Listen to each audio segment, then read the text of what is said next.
अस्सलामुअलैकुम and welcome back to my channel. कैसे हैं आप सब लोग। मैं उम्मीद करती हूँ कि आप सब खैरियत से होंगे। आज मैं आप लोगों के साथ एकदम परफेक्ट खिला खिला सा बगैर चाशनी के जर्दा की रेसिपी शेयर करूँगी।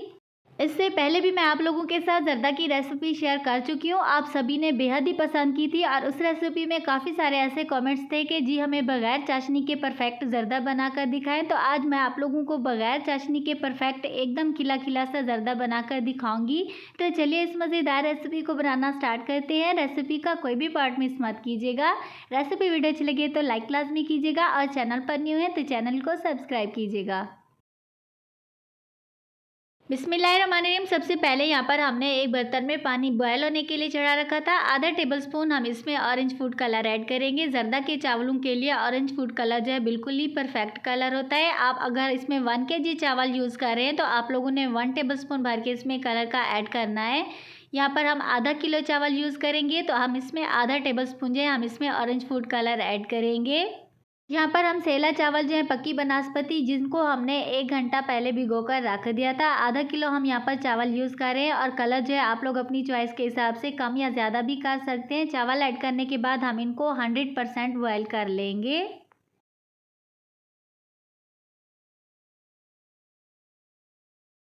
चावलों को आप लोगों ने बगैर ढक के इसको बॉयल करना है। और यहाँ पर आप देख सकते हैं हमारे चावल जो हैं 100% बॉयल हो चुके हैं। तो इस पॉइंट पर हम फ्लेम को ऑफ कर देंगे और चावलों को हम एक स्ट्रेनर में निकाल लेंगे।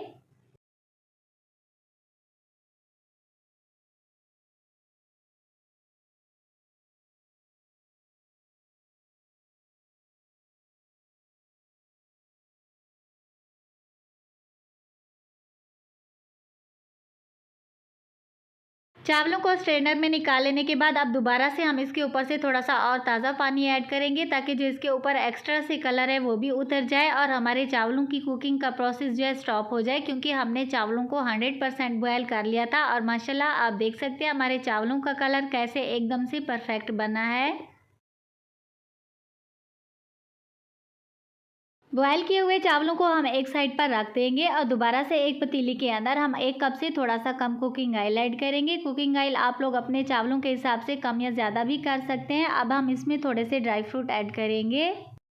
ड्राई फ्रूट आप लोगों को जो भी पसंद हो आप इसमें ऐड कर सकते हैं। और ड्राई फ्रूट को हम हल्का सा रोस्ट कर लेंगे। अगर आप लोगों को रोस्टेड ड्राई फ्रूट इसमें पसंद नहीं है तो आप इसमें अनरोस्टेड भी ऐड कर सकते हैं।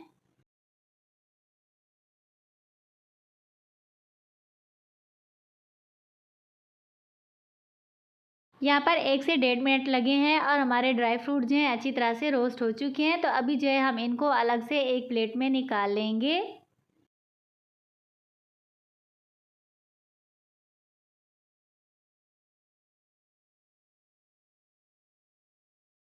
सारे ड्राई फ्रूट यहाँ पर हमने निकाल लिए हैं। तो दोबारा से उसी कुकिंग ऑयल के अंदर हम 3 से 4 अदद छोटी इलायची तोड़ के ऐड कर लेंगे। छोटी इलायची अगर आप लोगों को पसंद नहीं है तो आप इसको स्किप भी कर सकते हैं और फ्लेम को दोबारा से ऑन कर देंगे।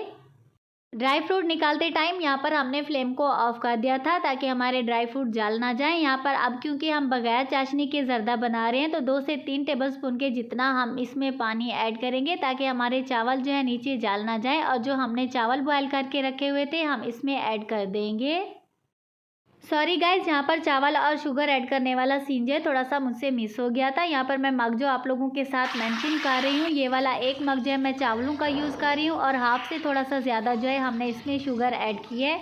अगर आप लोग हाफ kg चावल यूज़ कर रहे हैं तो आप लोगों ने हाफ kg से थोड़ा सा कम जो है इसमें शुगर ऐड करनी है।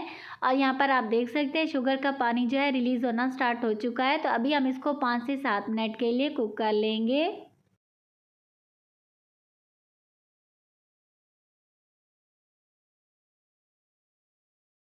5 से 7 मिनट कुक कर लेने के बाद यहाँ पर आप देख सकते हैं शुगर का पानी जो है अच्छी तरह से ड्राई हो चुका है। तो इस पॉइंट पर जो हमने ड्राई फ्रूट बचा के रखे हुए थे ऊपर से हम डाल देंगे। आप चाहें तो एक साथ भी चावलों के साथ भी इसमें ऐड कर सकते हैं, लेकिन हम थोड़े से ऊपर ऐड करेंगे, ये लुक वाइज ज़्यादा अच्छे लगते हैं।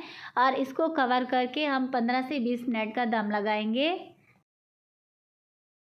यहाँ पर मैं आप लोगों को चावल खिले खिले बनाने की एक और अहम टिप देती चलूँ। जब भी आप लोग बिरयानी, पुलाव, ज़र्दा या कोई और चीज़ बनाएं तो आप लोग अगर चाहते हैं कि आप लोगों के चावल खिले खिले से बने तो दम खोलने के बाद आप लोगों ने चावलों को जो है 5 मिनट के लिए ऐसे ही छोड़ देना है। जब इसके अंदर से सारी की सारी स्टीम निकल जाए तो तब जो है आप लोगों ने इसकी हल्के से मिक्सिंग करनी है।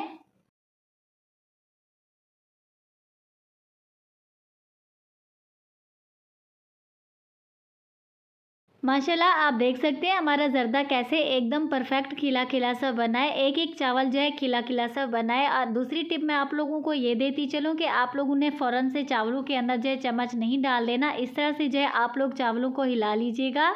इस तरह भी हमारे चावल जो है एकदम से खिले खिले से बनते हैं।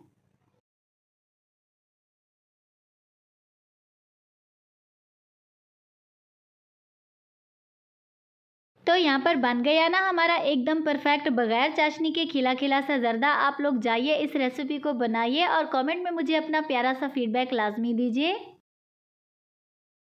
तो यहाँ पर हमारा बिल्कुल ही परफेक्ट किस्म का देगी स्टाइल में खिला खिला सा बगैर चाशनी के ज़र्दा सर्व होने के लिए रेडी हो चुका है। आई होप कि ये मेरी आज की रेसिपी आप लोगों को अच्छी लगी होगी। रेसिपी वीडियो अच्छी लगी हो तो लाइक लाजमी कर दिया करें। साथ ही चैनल पर नहीं हुए और अभी तक आप लोगों ने मेरे चैनल को सब्सक्राइब नहीं किया तो चैनल को भी सब्सक्राइब कर दिया करें। तो फ्रेंड्स और फैमिली के साथ शेयर करना मत भूला करें। तो मिलते हैं नई और मज़ेदार रेसिपी के साथ। Thanks for watching. अल्लाह हाफिज़।